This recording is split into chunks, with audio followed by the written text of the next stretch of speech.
If you've been on YouTube, you've seen the Raycon ad. Now, I'm no big YouTuber, but Raycon reached out to me asking if I wanted to make a video on don't click off this video just yet. I specifically told them I'm not holding back. Because of this, I can appreciate brands that are willing to take the risk to pay for a review that might come out negatively. Has the check cleared?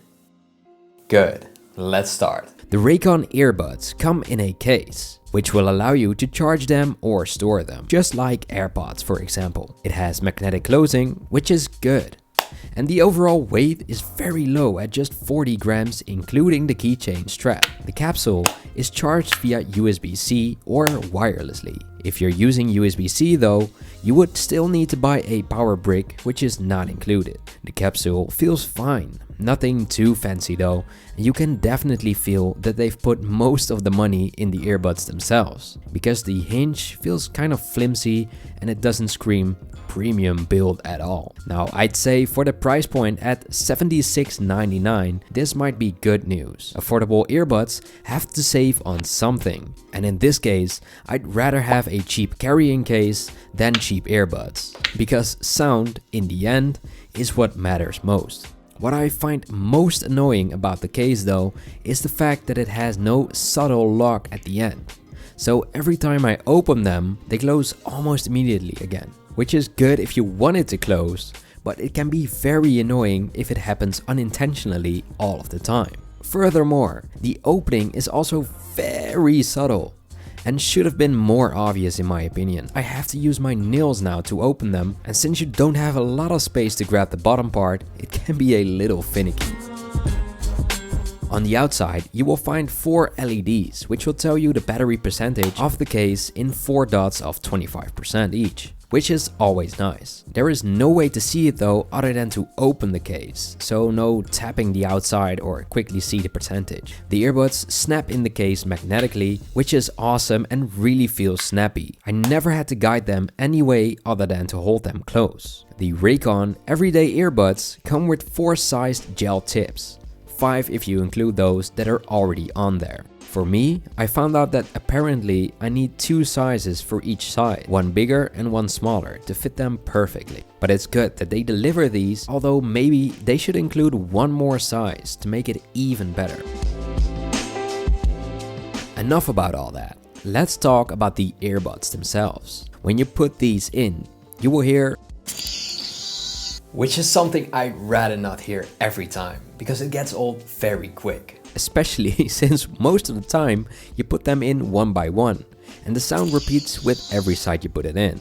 The quick start guide will tell you to put the earbuds in a specific way, and once you get the hang of it, you will recognize the fit gets much better. If you don't put these in the way they tell you, they will fall out pretty quick. So definitely put them in correctly, but that's for all earbuds. It will also show you the amount of clicks required to select and adjust everything. For example, one click on the left is volume down by 1. One click on the right is volume up by 1. And by click, I really mean click and not tap like the more expensive models. Obviously, you cannot expect touch features on an affordable earbud, and that's fine. I will tell you though, clicking these while in your ear isn't comfortable, as the click is amplified by a lot, so it's quite a loud sound every time you click them. Then finally, the part most of you came for. How do they sound? That really depends on the mode you have them in. They have balanced, bass sound and pure sound. Now the bass really makes or breaks it for me, as too little bass will result in an empty/cheap sound, and too much bass really messes up the details of the song. Hey.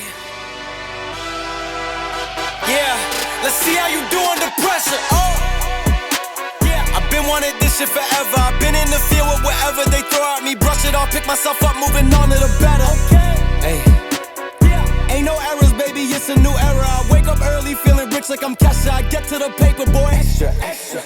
Fuck with me, you know that I got it. Come with me, let's take a trip to the islands. We up on the jet, we'll do more than just fly on it. Stand on that hill, you gon' die on it. Boom, boom. Baby, I'm not one. The sound on balanced is best.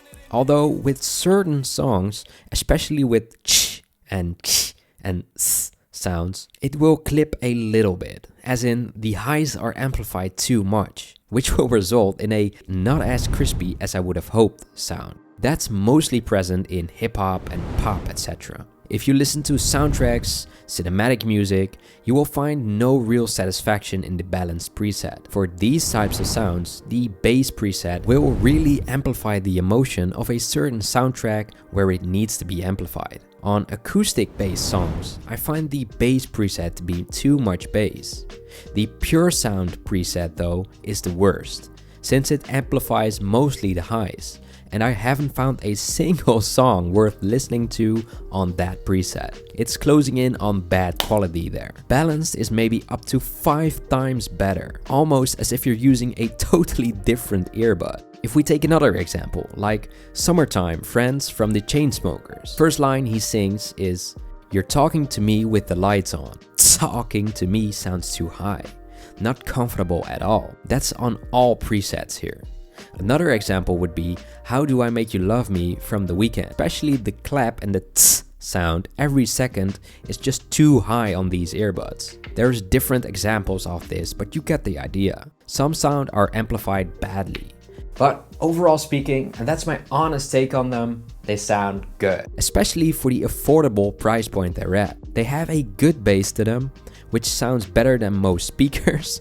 I really enjoyed these while listening to artists like Joyner Lucas, Post Malone, or even something completely different like my Epic Music playlist. The JBL's wireless earbuds you can get for the same price aren't magically better. I think this is as far as the sound quality will go on this price point. Now of course, there will be a little difference here and there with each brand, and Raycon does have more features than your average earbud, so it's all about where your priorities lie with the brand in question.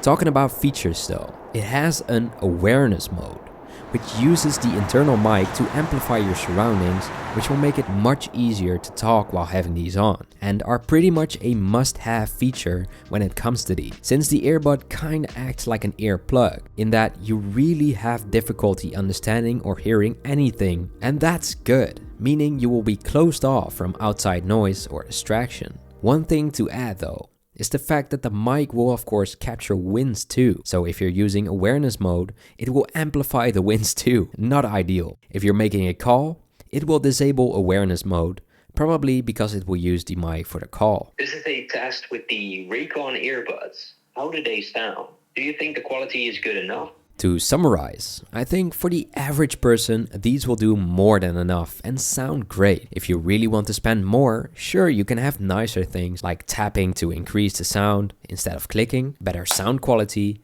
better case design, or active noise cancellation. But that's with everything in life. And not everyone wants to spend $200 USD on a pair of earbuds. So I'll let you make the final decision. If you would ask me, I can give these my seal of approval for sure. And if you're interested, I can help you with a little discount. Click the link in the description or go to buyraycon.com/unfiltered to save 15% off your first purchase, which will bring them down to 65 USD. Now, that's a good deal if you ask me.